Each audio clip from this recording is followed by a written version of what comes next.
এখন হাটে যাও, বাড়িতে বাজার সদাই কিছুই নাই। হাট বাজারে তো যাওয়াই যাবে, কিন্তু পকেটে তো টাকা নাই। সমস্যা নাই, সব টাইম টু টাইম চলে আসবে।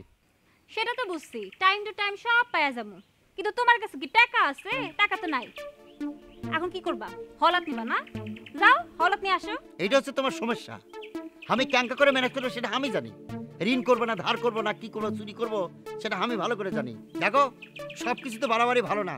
আমি তালুকদার বংশের ছোট, সেটা তোমার মনে রাখা লাগবে। আপনার সমস্যা কি জানেন? আমি আপনারে যতই ভালো বুঝাই, আপনি ঠিক তার উল্টা বুঝেন। আমি করছি কি, আপনি যে দিনের পর দিন এভাবে হাওলাত করে বাবুগিরি করে চলিচ্ছেন, সে টাকা ফেরত দেওয়া লাগবে না? হ্যাঁ, আপনার বাপ তো মরার আগে তালুকদারি বেচে শেষ করেছে। তুমি যেটা বলছো সেটা আমি ভালো করে জানি। এই যে আমার চাচা তোমার হীরামতি, তার 3 কোলে কেউ নাই, বিদেশ মারা গেছে। তার যে সয় সম্পত্তি আছে সবকিছুর মালিক তো আমি। এই হীরামতির যে তালুক আছে, সেই তালুক বিক্রি করলে আমি সারা বছর বসে খাইতে পারবো। কিসের জন্য আমি কাজ করব? আমি কি বোকা? তাই তো আমি করছি। আপনার তো দেমাক কিসে? হ্যাঁ, কেডাই গেছে আপনি বোকা? হ্যাঁ, বোকা তো আমি বোকা। আপনার সাথে যে এত দিন ধরে আমি সংসার করেছি, আপনার মাথায় যে কি ঘুরিচ্ছে সেটাই আমি বুঝবার পারিচ্ছি না। এখন থেকে বোঝার চেষ্টা করো। আমি ক্যাঙ্কা করে চলুম সেটা আমার ব্যাপার। রোদ বেশি পড়ে গেছে, আমার যাওয়ার দরকার নাই, চামড়া পুড়ে যাবে। বিকেলে যাবো। তুমি কেমনে করে যে যাবা সেটা তো আমি বুঝবার পাইছি। পকেটে তো টাকা নাই, সবই আমি বুঝছি। আচ্ছা, আমি তো বুঝতে পারতাম না তুমি আনার লাগে এরকম একটা অবিশ্বাস কাজ ভালো নেই। তুমি কি করছো পরিষ্কার করে খাও না। কি আর বলবো, আনার বন্ধু হিরোর বিদেশে থেকে ভালো ভালো এখন সে দেশে আয়না বলে তার নামে রচনা দিয়ে দিবি যে হ্যাঁ কি বলবি। হ্যাঁ, এটা তো চলে আসছে, এখন তো জলযন্ত্রের মধ্যে এটা অবিশ্বাসী হয়ে গেল না বলবি। আরে তুই ক্যাঙ্কা করে বিশ্বাস করবি? শোন, হিরোন বিদেশ থাকে 10 বছর আসে না, না আসাতে আমি তো মনে করছি যে কোনো একটা রোগ থেকে মারা গেছে।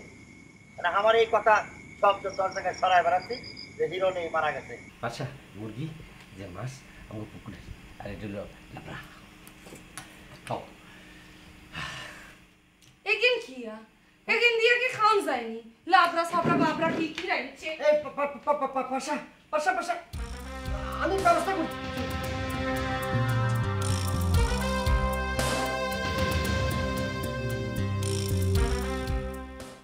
আচ্ছা দাঁড়া, ফোন আসছে। এই যে হিরণ ফোন করছে। হিরণ, কিছু কবু? এই শমশের, তুই কুটি? আমি তো মোড়ের দোকানে চা খাচ্ছি, কিছু কবু? এই শমশের, হতা কুটি খুঁজে বাইর কর, খুঁজে বাইর করে এখনই ফোন করবার কহ আমাক। আরে কি করছো রে? ফটো তো আমার সাথেই আছে। এই যে ফটোর সাথে কথা কয়, এই রে হিরণ। এরে বন্ধু, কিরম মা আছে বন্ধু? হ্যাঁ, কেন আছে দোস্ত? আমি তো সেরকম ফ্যান্টাস্টিক। আর বন্ধু, তুমি যে বিয়ে করে চলে এলা, হ্যাঁ, এখন তো বাড়ির তো নি বাইরে না, বউ কি মারেনি? হ্যাঁ, কি করছু? আমি মেলা ঝামেলার মধ্যে আছি। শোন, শমশেরের বউ এমন রান্না করছে, আমার বউর পছন্দ হয় নাই। দোস্ত, আমাকে একটু সাহায্য কর, তুই তো বাবুর্চি, একটু রান্না করে দে। হ্যাঁ বন্ধু, ঠিকই বলছো। ওই সেউজগাড়ি এলাকায় আর্টসে বেস্ট বাবুর্চি কোনায় পাইবার। শোনো বন্ধু, কিন্তু ব্যাকগ্রাউন্ড তো একটা সমস্যা হয়ে গেছে গো, কারণ আমি তো রান্না বাড়া ছাড়ি দিছি, মানে এই কাম আর করি না। বন্ধু, আমাকে যদি তুই এ কথা কস, তাহলে আমার বউরে নিয়ে ওখানটা চলে যেতে হবে।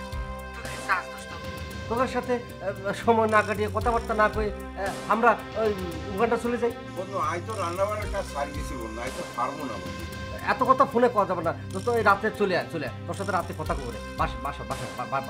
আচ্ছা আচ্ছা, ঠিক আছে, তুমি যখন এত করে বলছিস আর ভাবি বলি কথা শুনলাম পরে না। আচ্ছা ঠিক আছে, চলে আয় বলি আরে। Okay bye. আচ্ছা আচ্ছা বন্ধু, ঠিক আছে ঠিক আছে।